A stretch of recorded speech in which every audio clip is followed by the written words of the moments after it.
Thank you. I'm sorry, Chief, did you Yeah. speak about the restorative justice programs? I did. I did. So I was mentioning that it was a little more court-based, Margarita, Okay. do you have I mean obviously if that might be something that one of them, you guys are probably doing it on campus now. I mean if there are incidents between residents that I'm sure your staff is trying to mediate a lot of stuff so that the police don't even get involved, but you might have a few more answers on that than I would. Yes, we are doing it currently on campus and use it throughout our practice. And I do know that some police are using it also in their practice with the community. So maybe I could look into that a little more and bring back some strategies that and suggestions for us to incorporate.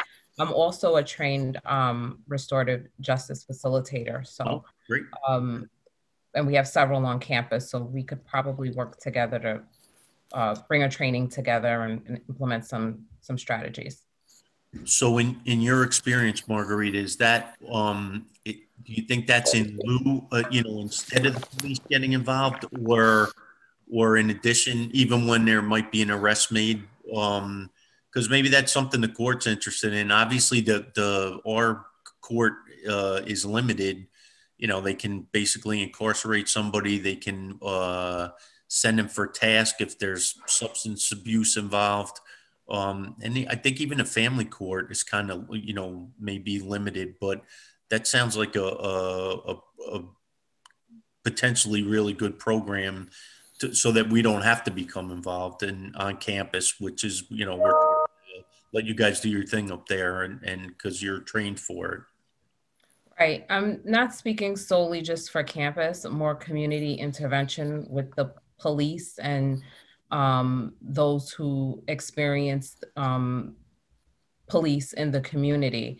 We're just talking about community interventions right now for restorative justice. We use it, yes, we do. And we often use it so that the police don't have to get involved. But there are a lot of police stations who are currently using it. So I'll do a little bit more research and I'll let you know next time we meet. Okay. Yeah, it from what they have in a workbook here, it's bringing aggrieved parties together to vocalize hurt. The aim is healing rather than punishment, and requires cooperation between all sides of a conflict. So basically,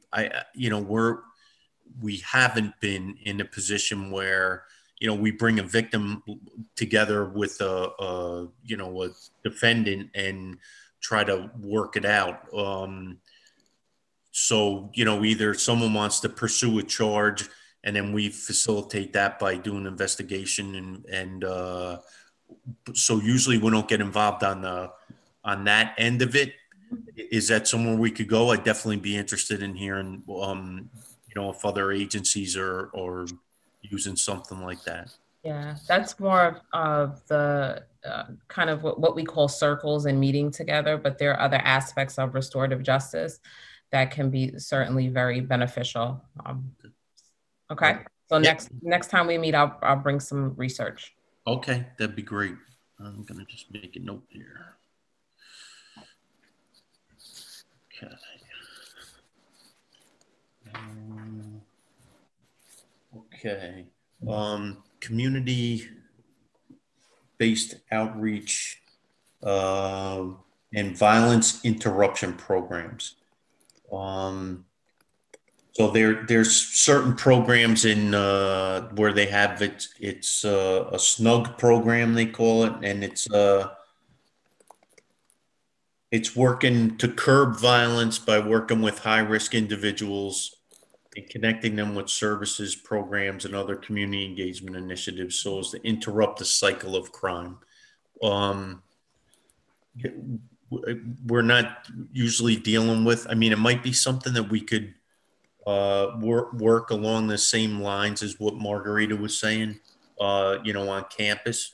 Um, we're not really dealing with the super high level of violent crime thankfully, which I'm real happy about. And so um, and it mentions working with at-risk youth. So that would really be the residential treatment facilities, I think, and where we'd probably be able to use something like that. So, all right. What else have we got here? Hotspot policing and focused deterrence. We don't do that. You know, um, identify crime spikes and hotspots in specific neighborhoods or particular streets or blocks, and increase the visible police presence. We That's more for, I guess, for possibly a city or maybe where they might have an area that's high crime. I mean, we couldn't really. I couldn't pick out a spot and say, "Hey, this part of Valhalla is a high crime area," or anywhere really in town like that. So I don't believe that one applies for us. De-escalation strategies. So it just says de-escalation is proven effective in certain circumstances to diffuse what would otherwise be a dangerous encounter. Body position, stance, tone of voice, and word choice can either calm a situation or inflame an already tense situation. So that's the basics of it. They go on to mention that in Madison, Wisconsin, there was a police chief gave a model saying that police officers are like social workers in blue. The way that I look at this is our officers are doing de-escalation every day, and they're good at it, because if they weren't good at it, we would have a lot more use of force incidents. Because if you can't talk somebody down from a situation and you don't have a calming effect on what's going on, you're going to fight, and they may, are going to resist. So it's really, and we're going to work to gain some more tools as far as de-escalation goes. But I think our officers, and it goes back to what I said originally, we really try to hire great people. So this way we don't have anybody with an issue. I mean, if you can't be a cop and have or an effective cop and have a chip on your shoulder, you'll be fighting every day. And so when you go to a scene, you should de-escalate, and that's what they do. So that really is our strategy, but it's we've been doing that. We've been doing it for years.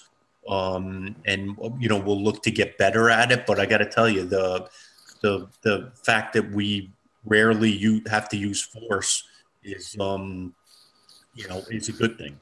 I know on sometimes on campus we'll get called to some of the facilities because staff is having a tough time controlling somebody. But even then, when I mean, we just don't go to campus and like jump on somebody. It's usually trying to calm them down too. And I don't know, Margarita, what your experience is with there. I mean, eventually, if someone won't calm down, we have to go hands on. But what's your experience, Margarita, from campus at least anyway? Our experience is just that the police generally are very respectful, very caring, understanding of our youth, the needs, and often engage with very carefully. They're not, I mean, there hasn't been many times when the police have come on campus just to jump on somebody, as you stated. They've certainly taken into consideration the history and what's going on right now. And they really do work collaboratively with staff that's there to help reduce any incidents from escalating. Okay, thank you. And I've seen them allow the staff to take the lead, and they'll just be a presence as support sometimes. And even that's helpful. So the other day you had, I think, a new officer. I don't know if it was you. I think you may have had a new officer, and they did a tour around the campus. So yeah, we got a couple of officers on field training that just came out of the academy. Yeah. So they'll do a couple of months of field training and then they'll be out on their own. Um, we, even though they'll be out on their own, we still keep an eye on them very, closely. And the other officers know that have a little more experience that if they're going on a particular type of call, that, we back each other up and they're there to help. So, we have I guess a culture of helping each other out. And I'm happy about that. And I'm glad that they went on, that they're learning. That's what they got to do. They got to be comfortable going on campus. And so that's what we're working towards. So, It's all about relationship. Hey, good night. yep. And like you had said, you have to know when to take the lead, and then you have to kind of know or feel when maybe someone else might be responding better to somebody else. And then you got to know when to be quiet and when to be quiet and back off. And I don't know if it's anything you can really learn in a book. It's really like a feel for it and experience. And so it's a little nuanced behavior, but it's important, and it can mean the difference. It can make the difference between a situation resolving peacefully or having to go hands on or whatever. So I'm happy with the way they're handling it. And like I said, we always strive to do better, but they're doing a pretty good job at this point. So I feel pretty comfortable with where we're at. And we're going to work towards doing a little more de-escalation, formal training. I want to see what the real difference is. It's easy to put a label on something. You need more de-escalation training, but they really are living it every day and they're practicing it. So just to have someone say, look, this is, you look at a PowerPoint and okay, now you're trained. It's a lot more than that. And so what we do, we're taking it serious, we take it very seriously. So. Chief, I have a quick question on that. Do you ever get into a situation where you're dealing with non-English speakers? Sure. We'll have people that are excited and upset and speak a different language. So there's different options available to us. There's a language line. So if someone calls 911, or even if we have an officer that's on the scene, we should be able to get a translator for any language. That's what they say. We don't have to use it that often. A lot of times, I think we have it's at least 3, but we probably have 4 Spanish-speaking officers. Okay. So we do have officers that are available, and then usually with the county police or somewhere in the county, there's a Spanish-speaking officer if we don't have one actively working. So within a couple of minutes, we're able to get someone there who can translate. Okay, and it's basically Spanish. That's the part, that you don't ever have any more language needs than that. Once in a while we do. Okay. We had Chinese and stuff like that. So we've dealt with it though in the past. Not nothing too difficult, but the Spanish is the most common. And if officers are looking to take additional training and learn how to speak Spanish, we encourage that. I just mentioned it because in our community, UWS, we have a lot of languages, and I can, if whatever, at another time or separately, I can send you a list of the languages that we have people who can become on call for if ever the need arises. There's no issues at all with that. Just as a matter of community service. Sure, that would be awesome, because you always need to have Plan B, even though they say that someone on the language line will be able to get some help for you quickly. You never know. And sometimes you don't even know what language it is that they need, because they could be Korean or they could be Japanese or they could be Chinese or Mandarin, and even sure. There are lots of sub languages and stuff. So anyway, we have a list of all of that. Be happy to share it with you. That would be that'd be awesome. I'll take that from you. Thank you. All right, we're going to move on to the next one. Can your community effectively identify, investigate, and prosecute hate crimes?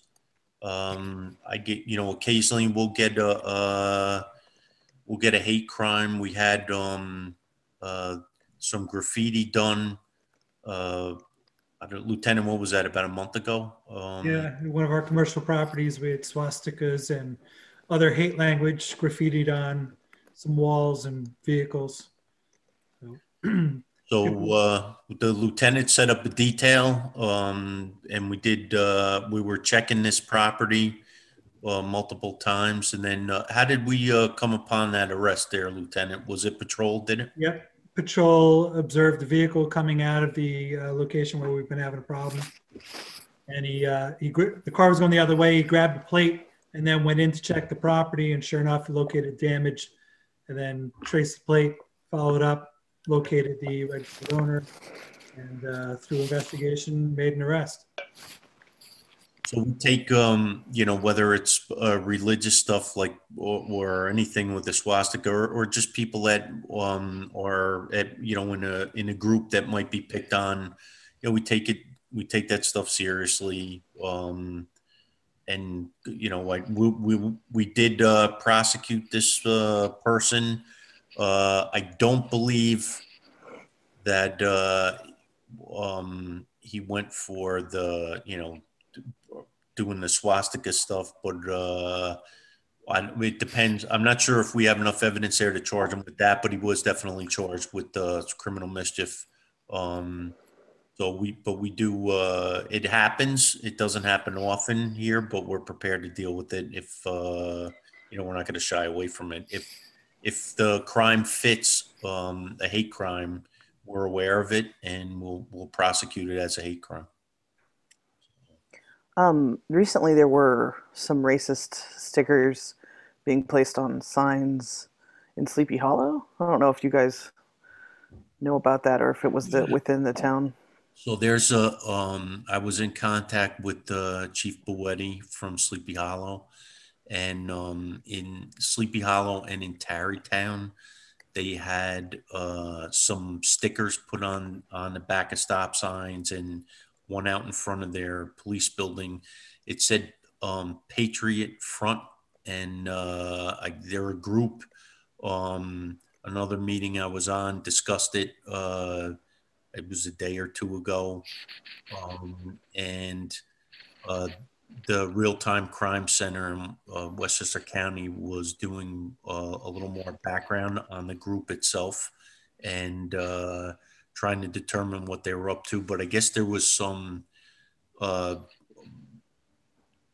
discussion on, I guess on the front of this sticker, there's hands holding one another, grabbing, and some people interpreted that there might be a swastika involved. Some people saw it, some people didn't see it.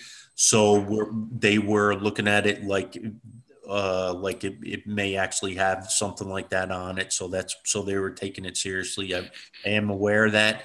We haven't found anything like that in Mount Pleasant. But obviously, we were discussing, putting something in a public area like that on a public sign would be, criminal mischief. And if it's not determined to be a hate crime. So I am aware of that. Thank you for mentioning it. Yeah.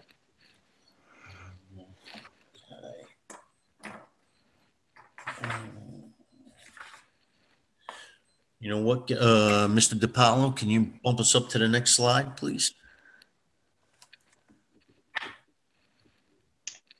Okay. The next section is community engagement. Community engagement is imperative to form trust between officers and the citizens in the neighborhoods they police. The concept of community policing can, however, often be misunderstood and misapplied. Many applications of this concept do not capture the deeper, sustained role a community can play in policing.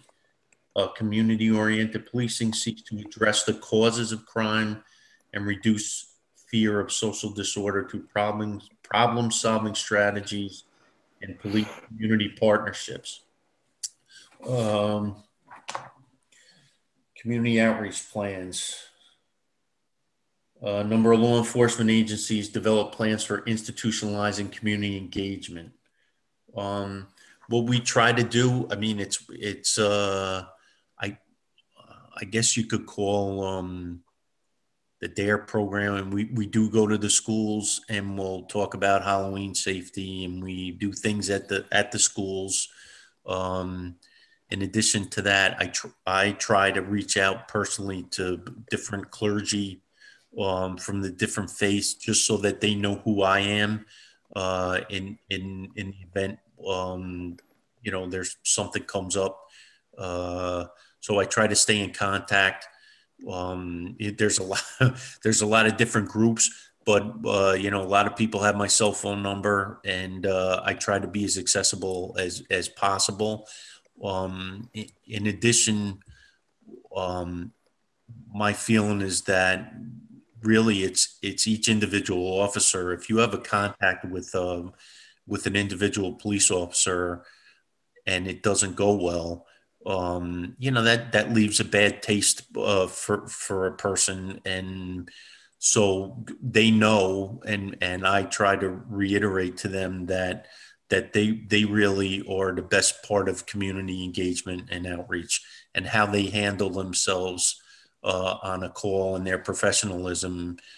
You want to gain the community's trust, and if you're acting as a professional, I think you gain, number one, their respect and their trust. So, and it's important to have that relationship. So, we don't, other than, going to the schools, we will do community, sometimes neighborhood watch stuff. If there's a community or an area that wants to have meetings scheduled about crime prevention, we're always open for things. I had someone reach out in the recent past about whether they could gate their community, whether we thought it was a good idea. So I like to have that ability to talk to people, and I want them to feel free to reach out, to us if they need to. So does anyone have any questions? If I could just add to that, community outreach programs don't always have to be initiated by us. So, and I'm referencing, multiple religious organizations in town have events throughout the year. Westchester Muslim Society has invited us to attend events multiple times. Holy Rosary Church, Holy Name. So we're out there and about. We do make ourselves available even when we're not hosting events. But we have an open house, an annual open house every year that COVID-19 was nice enough to eliminate for us this year. And, we show a presence at all types of functions throughout the year. So, I mean, we do make ourselves available to the public in other ways besides law enforcement activity. Yeah, and if I could just add to that, I agree with you, Lieutenant, and just want to give an example of that. A few years back when we were not on Bear Ridge Road, this is Upper Westchester Muslim Society, we were in Thornwood. During Ramadan, the police chief came. Ramadan is like a holy month for us. The police chief Oliva came, and he gave us a very good little lecture presentation about all matters related to being careful and being safe and robbery and what you do, what vehicle. It was excellent. It's still talked about to this day. We hope to repeat it, but that also it gave everybody a larger sense of community. So I cite that as an example. Well, I recall that specifically, and thank you for that. And it was actually my pleasure to be able to participate in something like that. And there were some great questions from your community, and including the fact that they sometimes were harassed when they were going to services just by what they were wearing. And it didn't happen a lot, but they were concerned. And so I just off the top of my head, I said, if everyone has a cell phone, I said, no one likes to be recorded. if someone is misbehaving, it helps us if you have some sort of evidence for that. So hopefully, it looked like it enlightened a few people there, we haven't had any difficulty that way, but at least it gave them the tools. But it was a learning experience for myself also to get a different perspective and on what people have to go through sometimes. So we're definitely aware of it, and but we want to keep that dialogue open. And Lieutenant, you're right. You know, we do make ourselves available, but if anyone does have a group or you know, we do assist with the Chamber of Commerce. Will shut the roads down, and they like to do. They did it. Well, I guess it didn't happen in 2020. I know Tom Milliot was involved in with the chamber, and they did some nice community stuff, and it was nice for us to be a part of that too, and trying to keep everybody safe at the same time, which was good. So we do look forward to that, and you know, again, a lot of our members live in the community also, which I think makes them stakeholders, and you know, we're happy to do that a lot of them do live in town here. So, all right. Partnering with students in schools, because I think we had organizations and faith communities covered. Oh, sorry. I was going to ask about advisory boards. Oh, did I skip that one? All right. I think so, yeah. I'm not trying to skip that one. Yeah.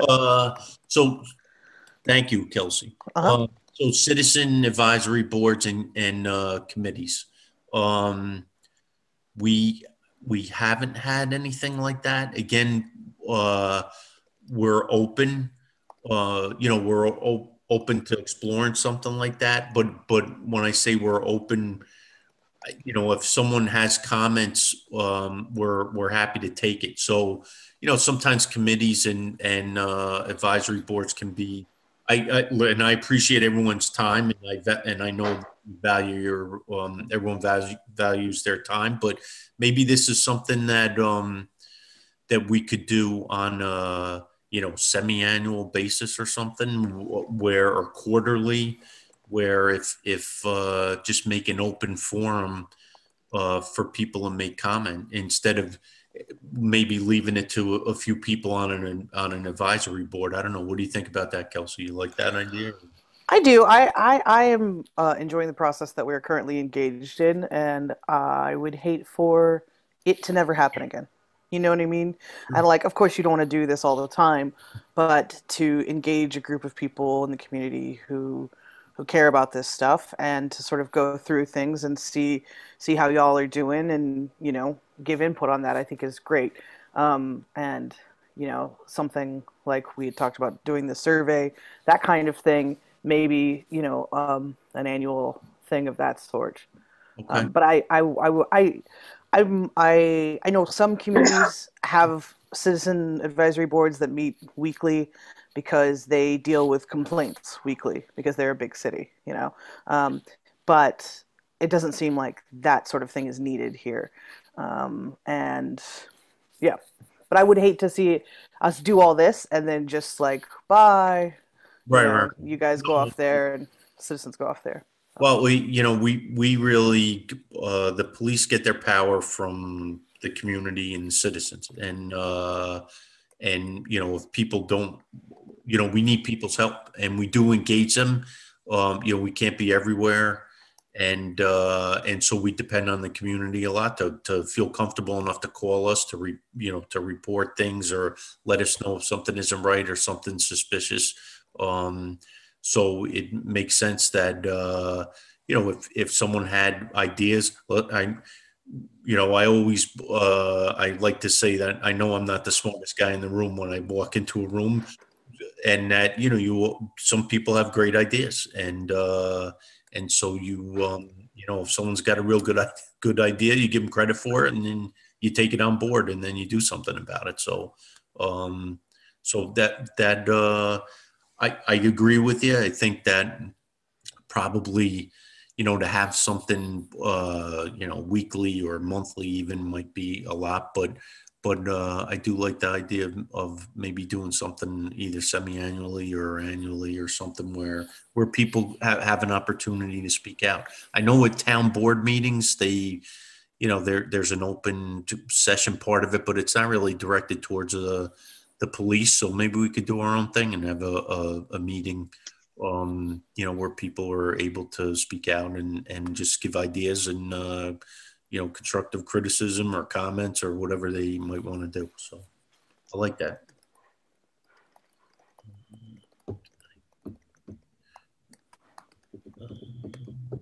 All right, because I skipped B there. I don't want to make sure I didn't skip anything else. So, yeah, partnering with students in schools. So they mentioned in this section about, going into the interacting regularly with the schools, and that police officers visit the schools on a regular basis. And then they say that, it shouldn't be like a school resource officer, not intended to enforce student discipline or address truancy issues. So that's going back to one of our first meetings. We really, like, our school resource officers don't do that. We don't.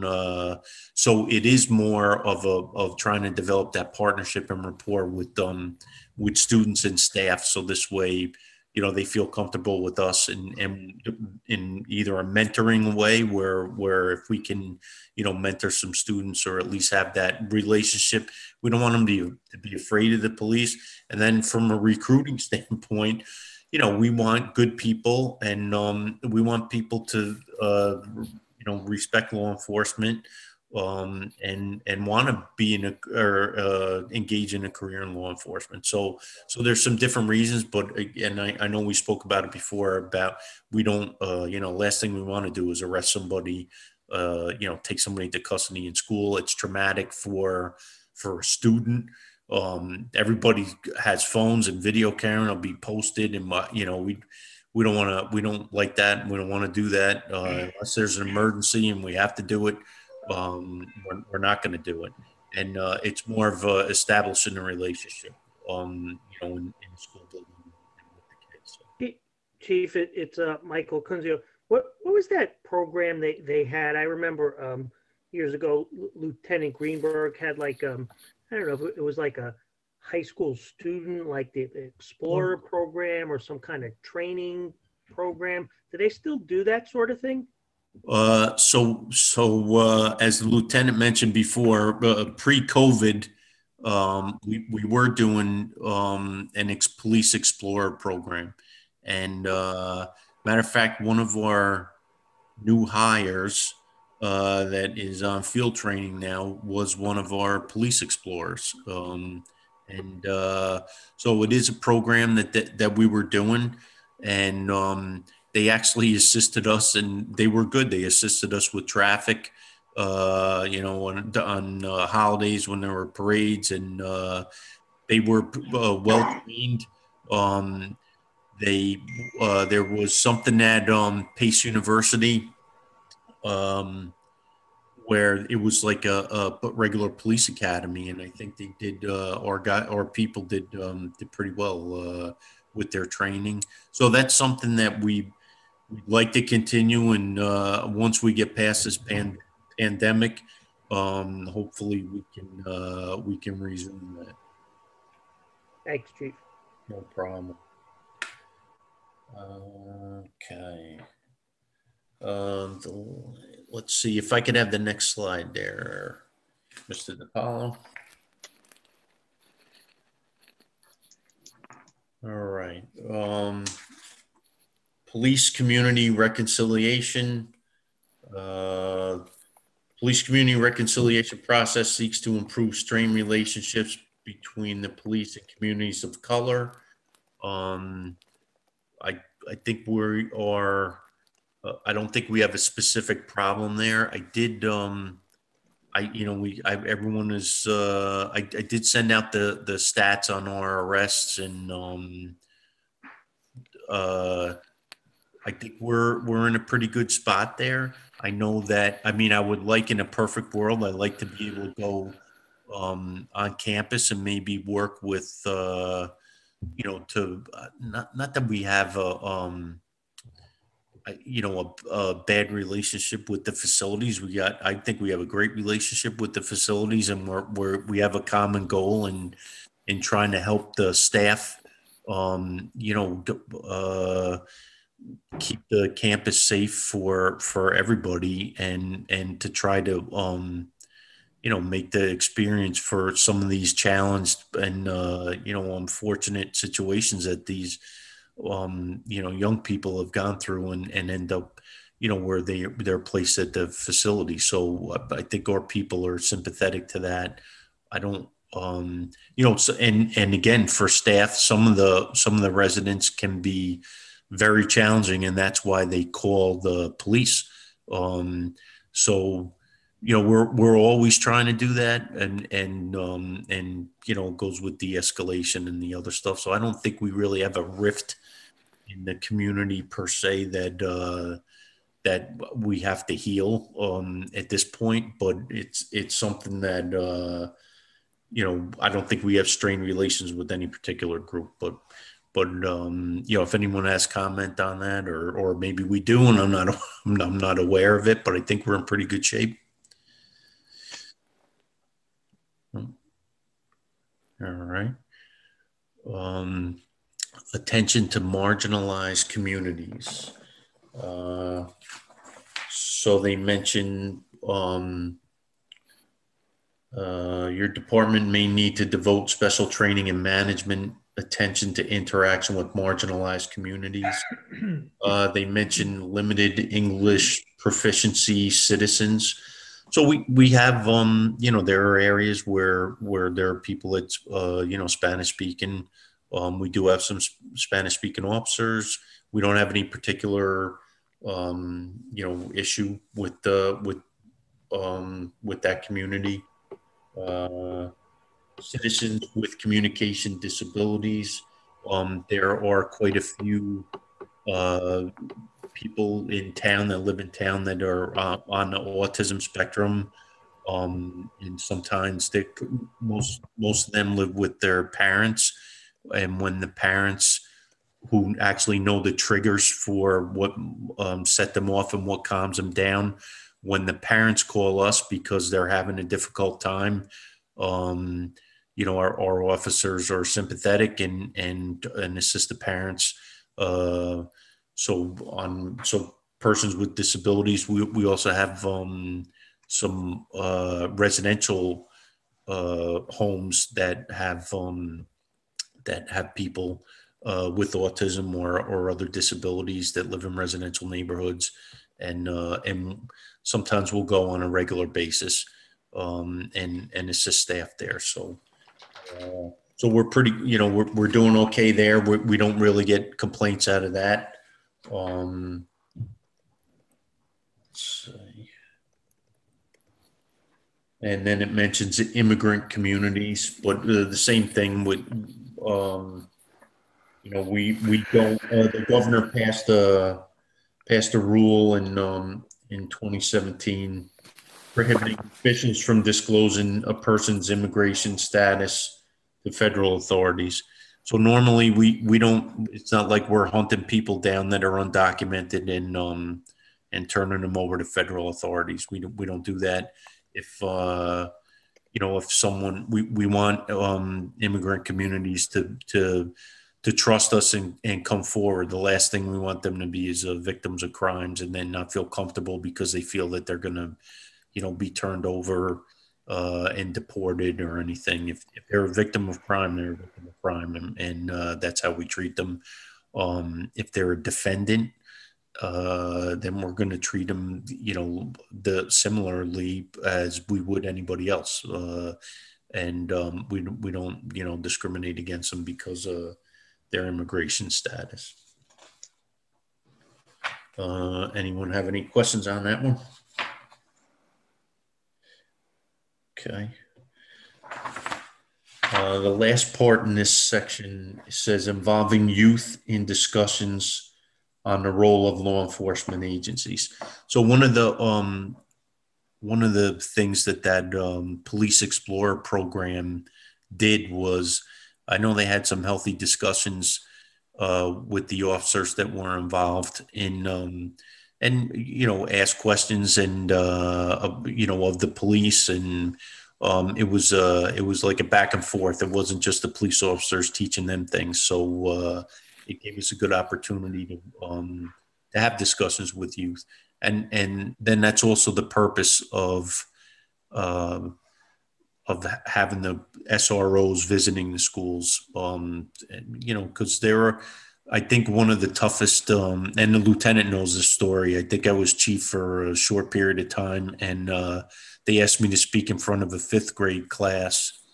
And the questions that I got from from a group of fifth graders was tougher than my interview questions from the town board. I got to tell you, it was, I mean, they grilled me, and real good questions.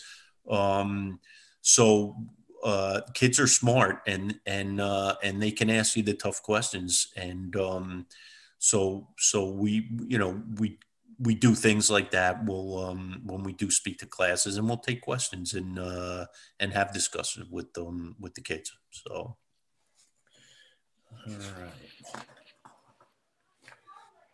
Would you say a word about, Chief? Sure. Yeah, just the role of law, specifically what is that aiming at? The role of law enforcement in society, or in? It's saying it's about assist law enforcement in building trust and forming relationships with the greater community. Such groups can provide early positive encounters with law enforcement that benefit both the police and the community at large. Similar to the creation of citizen advisory boards, it is important that youth councils in communities be diverse and inclusive and reflect the makeup of the community. So I guess in one way they might be looking for like a youth advisory board. I don't know what the it's I mean we do have interplay with them in the schools. I don't know if we have a particular problem with youth that would generate this kind of like an advisory board or anything. But I'm open if you guys have any questions or comments on it. I think that it's a good idea to engage with high schoolers, see what,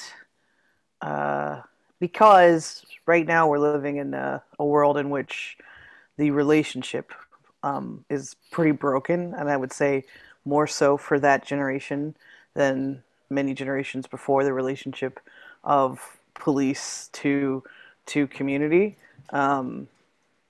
So to me, I think there's something reparative in facilitating some sort of connection with high schoolers or middle schoolers that is not just, we're here to talk to you about how to stay safe for this X, Y, and Z. The kind of thing that you were mentioning of like letting them ask you questions and like telling you what kind of things they come up against and what kind of questions they have in a space that's not, punitive. Sure. Yeah. So I know they have, and that's what we do want that. And without it being like formalized in a, youth citizen advisory board, but it's having that relationship with them and having them feel comfortable enough to ask questions. And, I think, Margarita mentioned it, that, she had to have that talk with her son about, what to do if you get stopped by the police. And, we talked about it at work, afterwards. And, I think it's a discussion that not just for people of color, it's a discussion for everybody. Like, how do you, because they're kind of getting mixed messages now of what to do, and people are afraid of the police. I mean, that's not what we want, but there are certain behaviors or things that you could do to lessen the the anxiety of a police officer that you're dealing with. You know, if they teach us that the hands can hurt you, so you know, if you're engaging with somebody, and we may ask them, please, you know, can you take your hands out of your pockets, because we don't want to pat them down for no reason, but at the same time, you know, they make real small guns also, so it makes police officers feel more comfortable. So that might be something that can be, you know, it's back and forth in discussion, so that people know what makes police officers nervous, and so that they understand, like, a back and forth, you know, and in addition to what the role of law enforcement agencies are, and yeah, I think you get a lot more done in an informal setting. The lieutenant is also a college professor. He's smart. That's why we like to keep him around. He's very smart. But I know in discussions with him, I'm Lieutenant, I'm sure you get great and some hard questions when you're teaching classes. I'll tell you, becoming an adjunct professor made me a better cop because of the amount of information I was bringing back to the police department from all these kids in my classes. It's an extraordinary exchange. It's absolutely fantastic. And we're fortunate in that I'm not the only one who does this. We have several members of our department who teach at colleges, private schools, tutor privately. So even though it's informal, we have a lot of, well, informal in that it's not a department practice. We have a lot of members engaged in this practice. Yeah, and I guess it doesn't always have to be formal on that. And that's what I think you get more accomplished when it's a little more informal, because you have that relationship, and then they feel a lot more comfortable with you because they see you on a weekly basis. So whatever we can do to make the relationship better and get their perspective, because I know you have done that. You've said, you mentioned a lot of stuff, and you have the autonomy a lot of times to speak to the officers and let them know how these kids are feeling and some of the things that are going on that we might not understand. So it definitely is an advantage for us that you guys are teaching and dealing. And the SROs too, they'll bring stuff back, and we want that relationship. We want people to be comfortable. So, all right. Anybody else on that, or anything that we didn't cover so far that you want to bring up? 7. Okay. All right. I'm gonna ask Nick if you wouldn't mind bumping us to the next slide, please. All right. We're doing pretty good on time, which is good. So I think,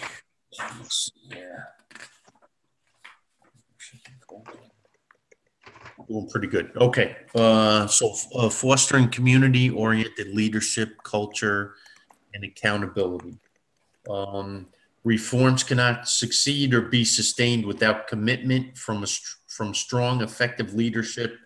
In other words, without a supportive institutional culture. Culture determines behavior much more powerfully than policies and rules. The ultimate goal of reform is to ensure an institutional culture consistent with your goals for community police relations.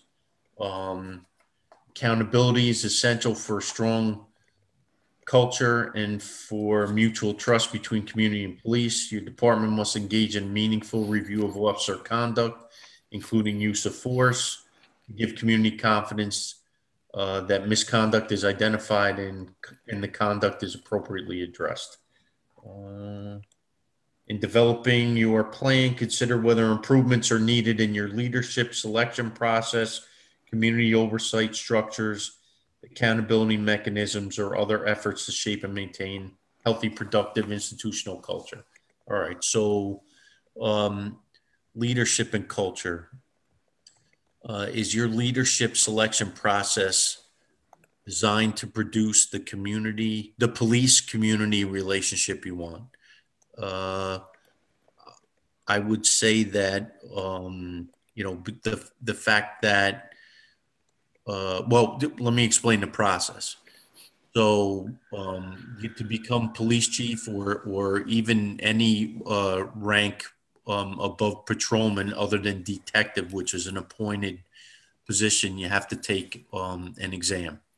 And it's a state exam, a promotional exam, and usually they are it's interdepartment, so you couldn't be a patrolman in one department and take a promotional exam for another. And as a police chief, when you make a selection, once the group that's eligible takes the exam, you are limited to picking the top 3 candidates from that list. And it's that way with sergeant promotion, lieutenant, and chief's promotion. One of the things that they're asking us to do as part of police reform is to pick, you know, the best candidates for leadership, and diversify as much as you can. And so one of the problems that we're running up against, or we may run up against, I mean, generally someone may be a really great test taker, and but they may not be the best candidate. So the rule of 3, we have to pick out of out of the top 3. You know, we're, as police chiefs, we're looking to maybe expand that rule of 3. I don't know if came from the union control, or you know, union leadership had pushed that and it got into state law. But the governor, through this police reform, has been asking us to, you know, make sure you pick the best people for supervisory positions. And we're sort of handcuffed as police leaders that we can only pick the top 3 test takers. And if you don't score in the top 3, you're not eligible to be selected as a supervisor.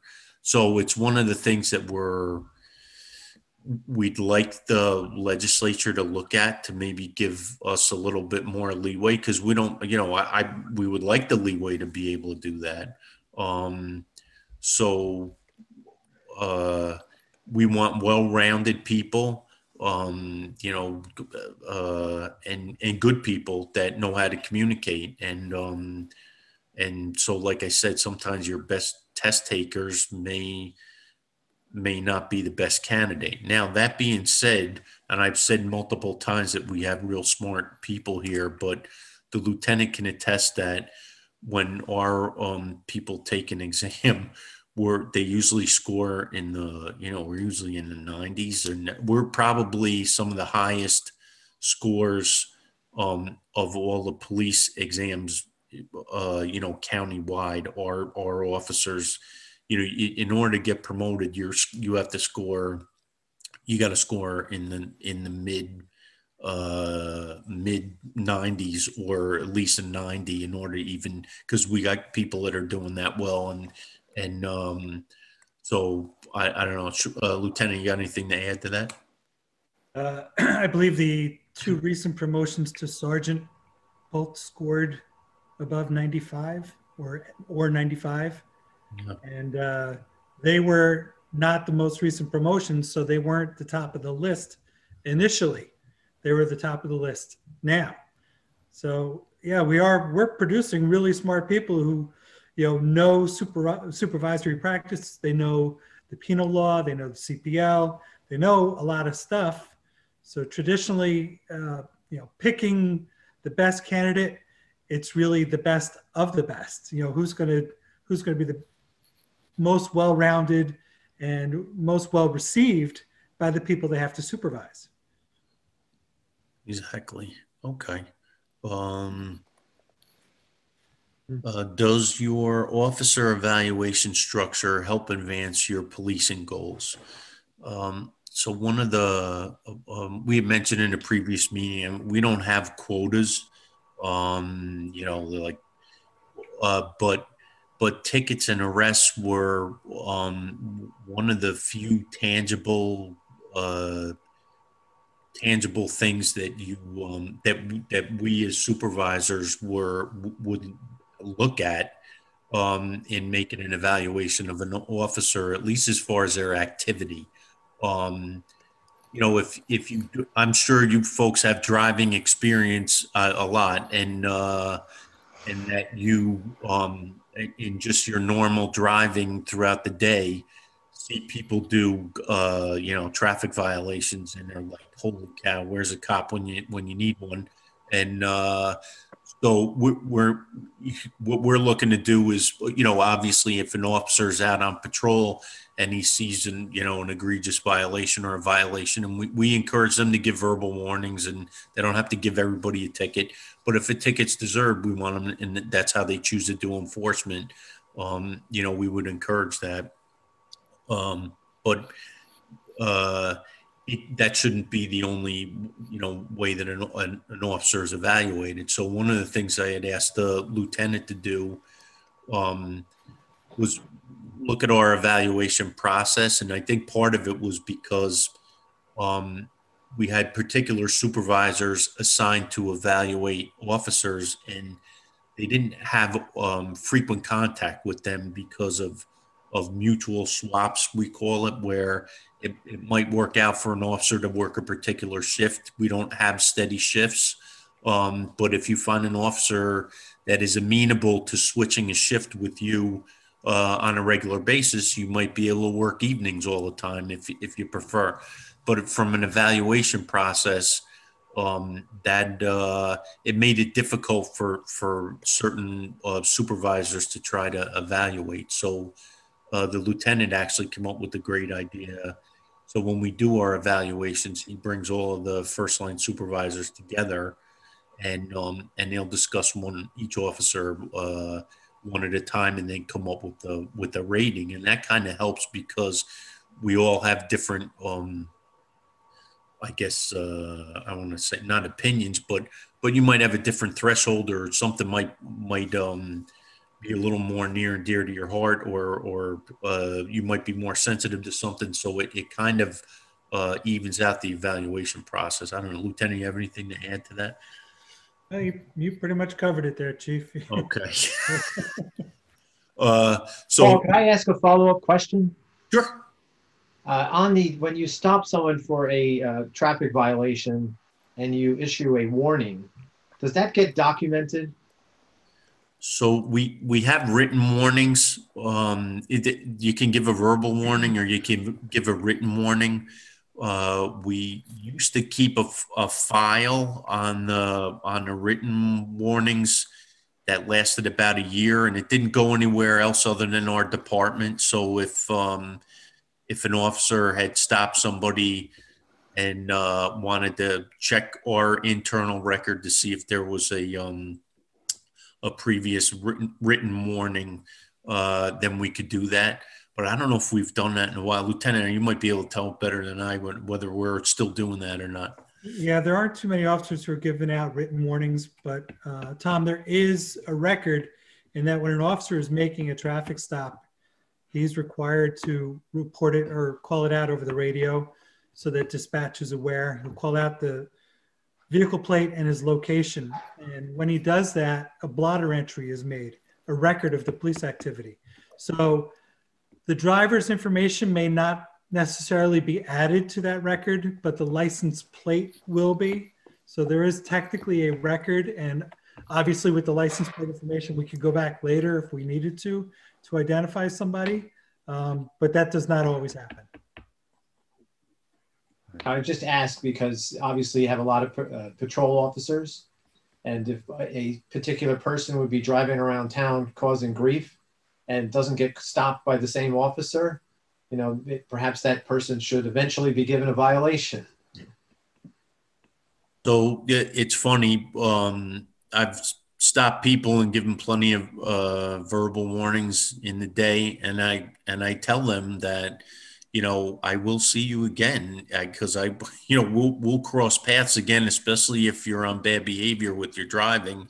And there have been plenty of times where I've encountered that person again and said, explain to them that you realize I'm going to be issuing you summons at this point. And then usually you don't get an argument because that they know that you'd given them a verbal warning in the past for some sort of similar behavior. So you'd be surprised at how you do run up against officers again, or persons again.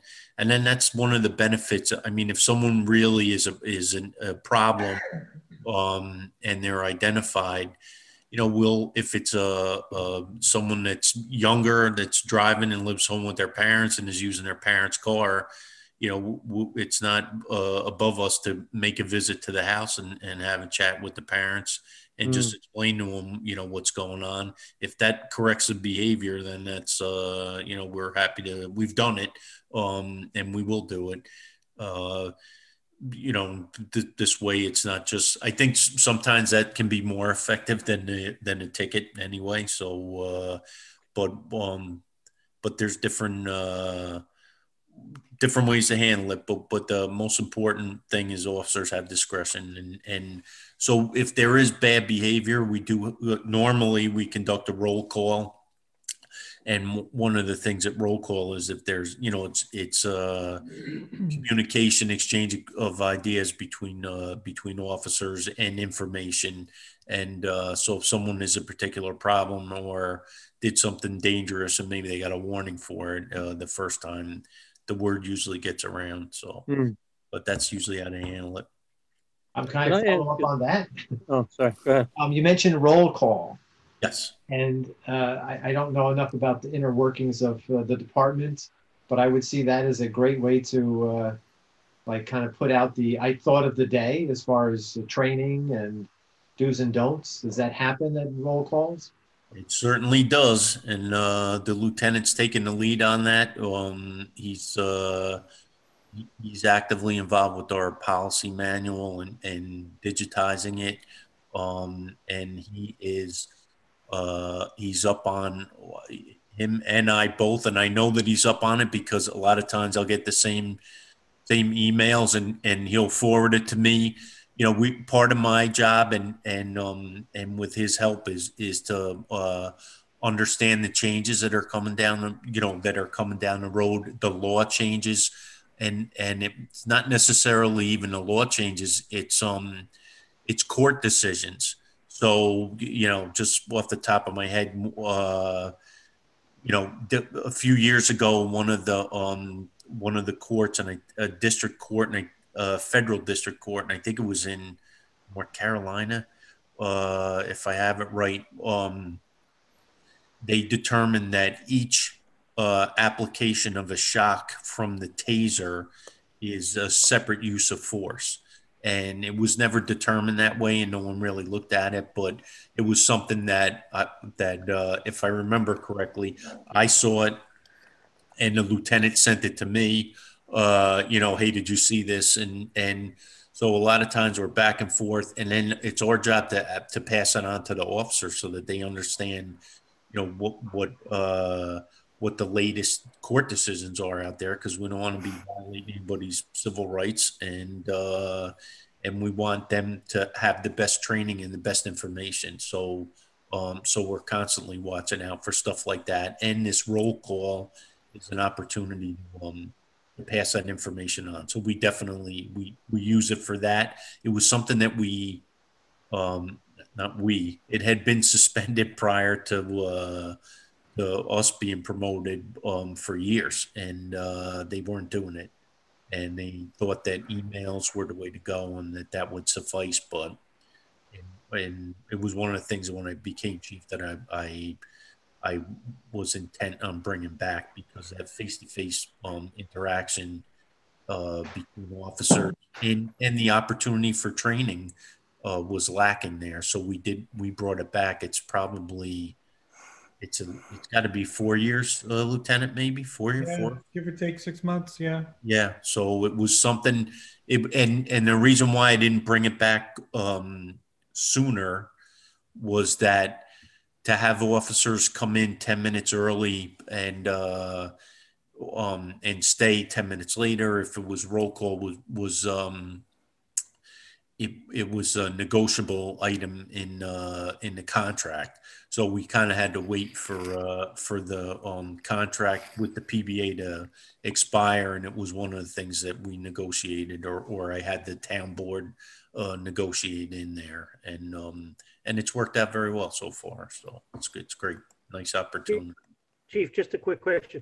Sure. Similar, like as a principal of the school, when we hire a new teacher, there's a probationary period. The officers serve like a probationary period, when they get hired? They do. So usually for an officer that it has to go through the police academy, they extend that probation. And I want to say it is 78 weeks. So from when they are hired, they're permanent probationary full-time police officers. So the academy is about 6 months. So that 78 weeks kind of adds another year onto that. And that's one of the things that we look at seriously.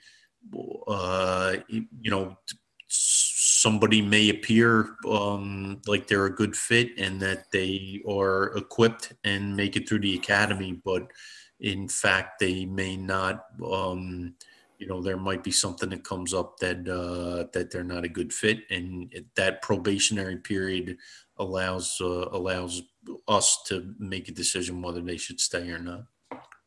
Thank you. Could I go back to just a question about traffic and tickets and speeding? And I just surmise that there is no departmental policy of setting a goal for so many tickets per month or bringing in any income via tickets. Sure. So I never wanted to look at the police department as revenue generating. I think that's when you get yourself in trouble. Obviously, I that's how it happened in Ferguson, because Ferguson, Missouri, I think they got themselves in. That was one of the main reasons that there was such poor community relations with the people of color, because they were sort of being singled out there for traffic violations. And so if we, that's not our goal. We're not looking to do that. Obviously, if we make an arrest and there's a fine, we want it to be a deterrent so somebody doesn't violate the law again, not the fact that, we're looking to bring money in. So I guess I would hope that they don't do that. In my experience, I haven't seen, local departments using, issuing tickets as a way to make income.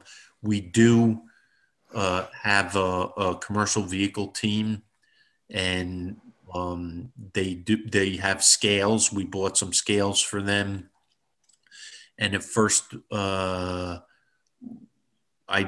some of the fines for overweight vehicles can be pretty high, and I know that that's up to the court and they can negotiate them.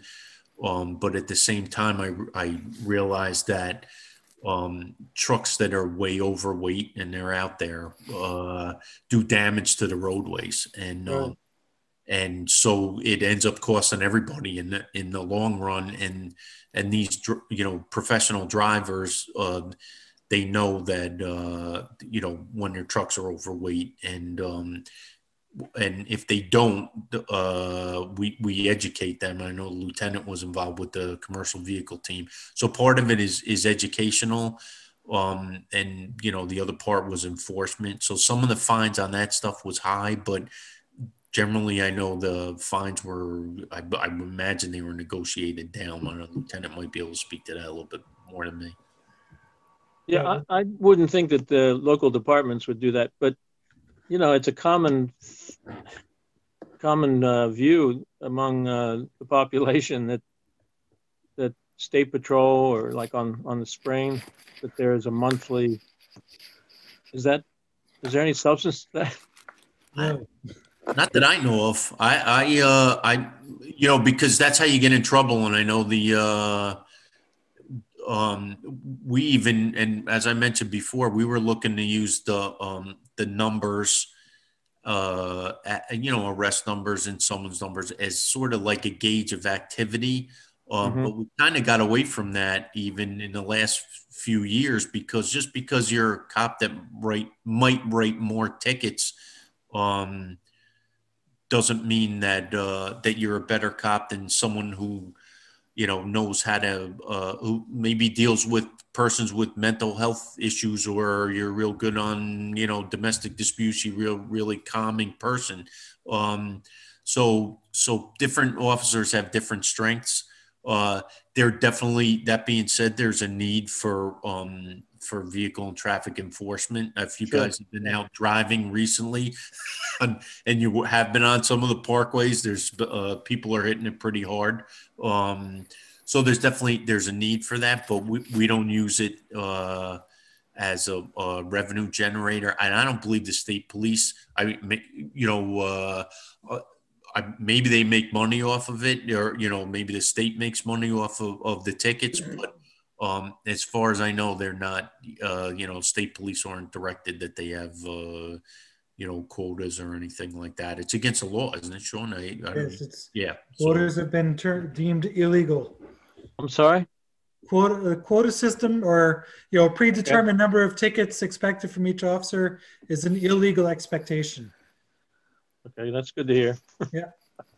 So, right.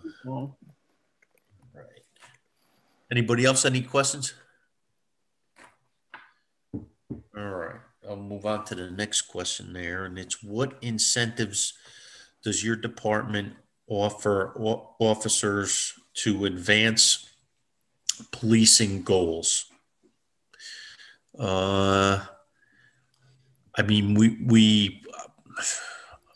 Incentives.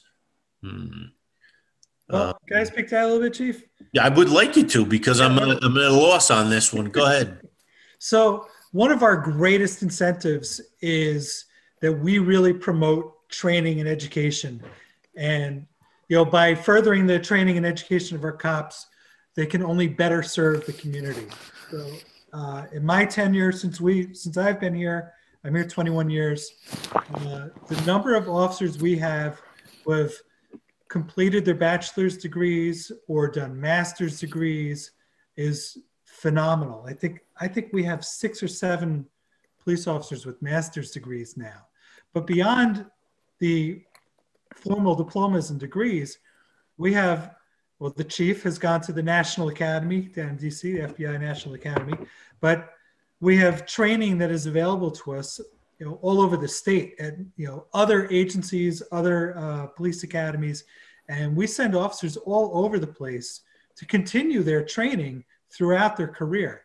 Now, they're not necessarily required to attend all the training that becomes available, but the most motivated officers really do kind of make an effort to find the classes that interest them, that will support the efforts of the department and the community. So, we've essentially opened the door for them to continue doing that. And now it's funny, everybody kind of frowned on, remote learning, when it was like forced on everybody when COVID-19 closed all the schools and training facilities, but it's actually blossomed into more opportunities for officers to train, because now you've eliminated travel, you've eliminated a lot of the extra time that goes into sending officers for training. They're just coming into work to headquarters.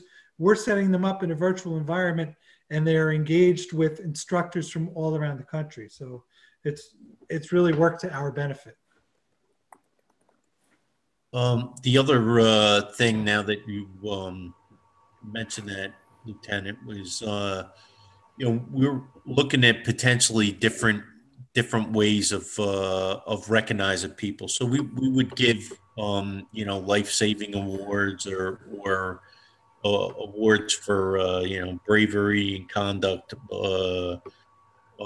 but we could look towards giving recognition or an award for an officer that de-escalates a situation or does a great job where normally something might not get a mention. So we were looking at stuff like that too. But the educational one and the training one is definitely a great incentive, especially for these officers that,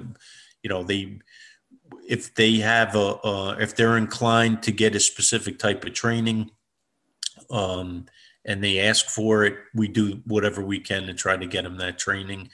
At the same time, if we think that someone has a particular aptitude towards something, if they're real good, with their firearms training, and they're a good shot, they tend to be the better firearms instructors. So sometimes we'll steer somebody towards stuff, but we generally, if someone has an interest in something, we'll try to get them the training that they're looking for. So. All right. What else do we got here? What, can you bump the next slide there, Nick? Thank you. Does your hiring and promotion process help build an effective and diverse leadership team? Again, we're sort of locked in with the hiring process. It's a countywide exam. We hire from the resident list. We're lucky enough to have a deep pool of candidates that live in town. Certain communities don't have that. But again, we're a little bit locked in. They go in blocks of scores.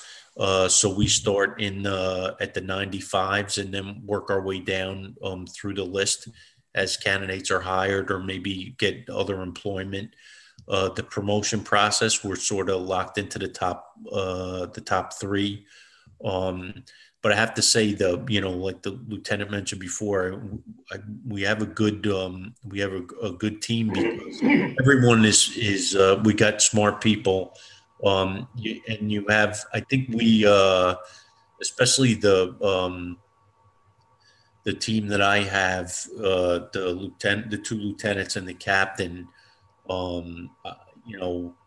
We all don't have the same ideas all the time, and I think we work well together because we all, I'll take their counsel on because you don't always as an individual see every angle or every potential pitfall in every decision, and so we have a great dynamic between us all, and they know that if they disagree or with me, or they think they might offer an opinion that is different than what I might do, that I'm open to it, and I told them that from the beginning.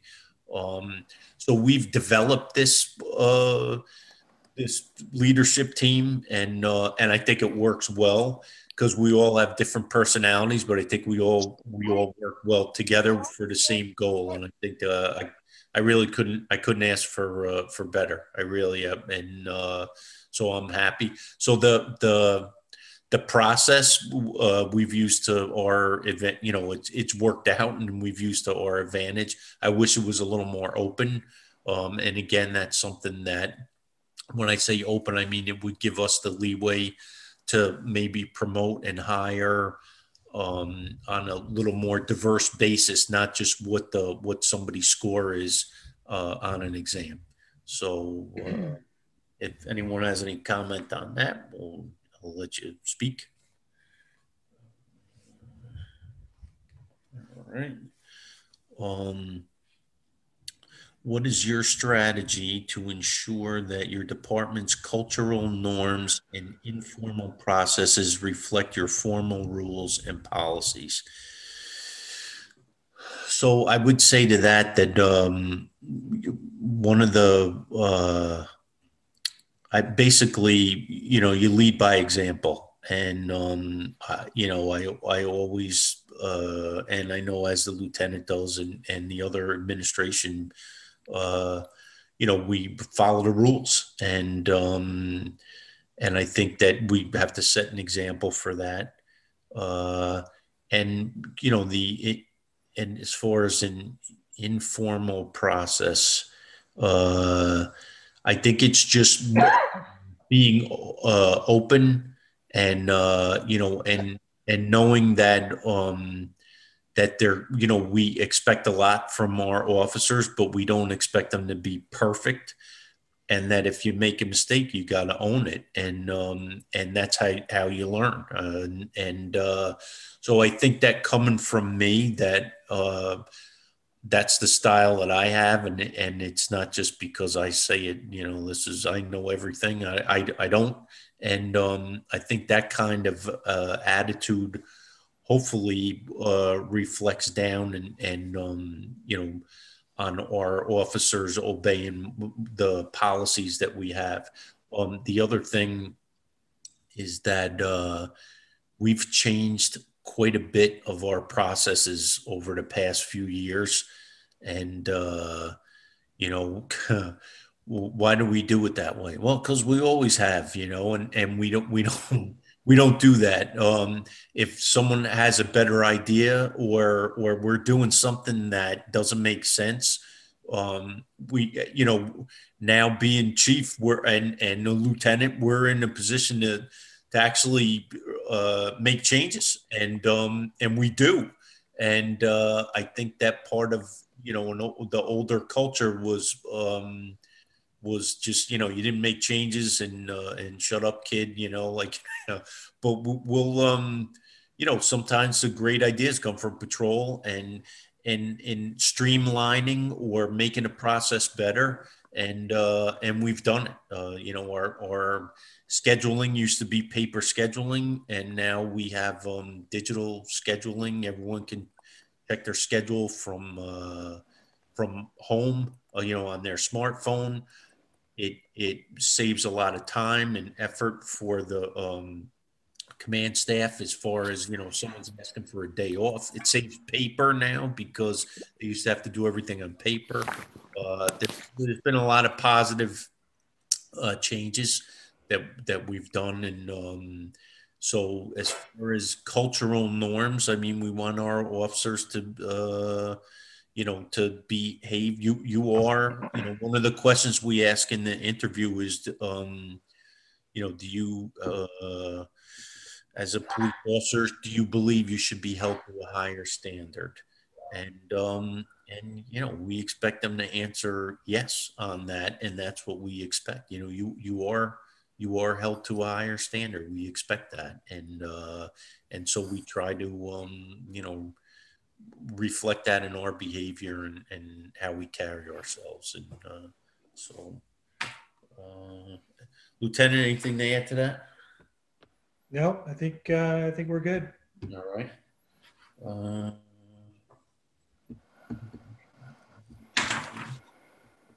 Okay. All right. Nick, can you bump us to the next slide there? Well, tracking in. All right. Let's see. Use of force. I tell you what, we got about 20 minutes left, but I think we've been making good time with what we were covering, and to get into use of force and all that might leave us right in the middle. Are you guys okay if we found this as a good point to stop for tonight, and then we can continue on? You go with it? All right. Perfect.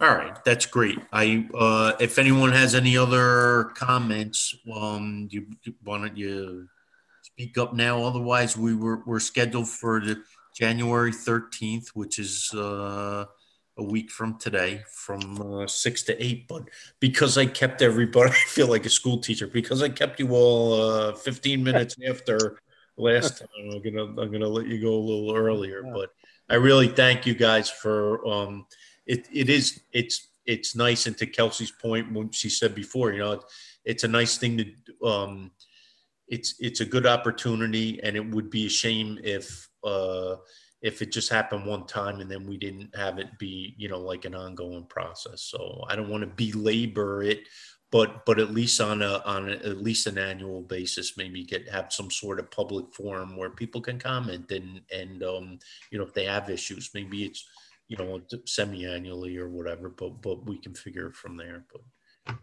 if anyone else has anything else. Chief, I just want to let you know that the 13th is my birthday. Wow. Happy birthday. You're gonna be 25, aren't you? I'm going to be a full 25, maybe 21. I don't know yet. All No, right. not 21. I would much prefer 25. But I do want to let you know that Roxanne Imperial Bird is on the Zoom as well, and she's the assistant director of safety at Pleasantville. So she will be joining us, and she'll be sitting in next week. Okay, that would be great. And if you could, if I don't have her email, maybe if you can just I'm already on it. look at that. Perfect. All right. Super. Thank you. All right. Thank you. All right. That's great. All right. If anyone else have anything? Nope. All right. Perfect. Well, thank you very much. I appreciate it. Again, it was we got through some stuff, and I'm sorry that I do most of the talking. I'm sure everybody heard about the Capitol today. I just want to encourage everyone on the call to stay safe. Thank you. Thanks. Yeah, we're hoping. You know, I was on a call yesterday, and one of the older chiefs was like, "Hey, is there anything you guys think we need to be concerned about?" And everyone was like, "Nah, I think we're okay." And then, you know, we weren't expecting any sort of unrest. Well, we weren't in Westchester here, but you know, here something happened. So we're keeping an eye on that.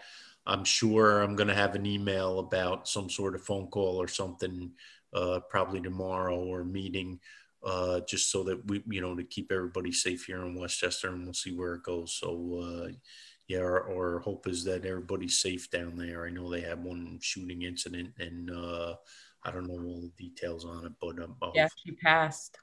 Oh, really? Oh, Yeah. geez. Wow, that's unfortunate. Mm-hmm.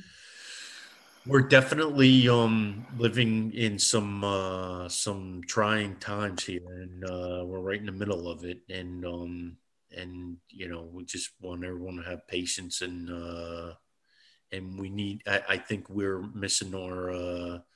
You know, I think it's the fact that people cannot roam around like they normally would, and I think they need human contact, and they need to be able to go to church or services, or and they're not getting that, and it's created some anxiety. There's a lot going on, and we just, you know, hopefully everyone has patience, and you know, and you feel, and then with the fear of COVID. And, you know, I know you sneeze, and then you're like, and I've caught myself, you know, you're like, well, oh my God, do I have it? And, you know, you just got to talk yourself down. And so hopefully everyone stays safe, like you said, Margarita, and we'll meet again. All right. Bye-bye. All right. Good night. Thank Thank you. Okay, thanks. Good night. Night all. All right. Take care.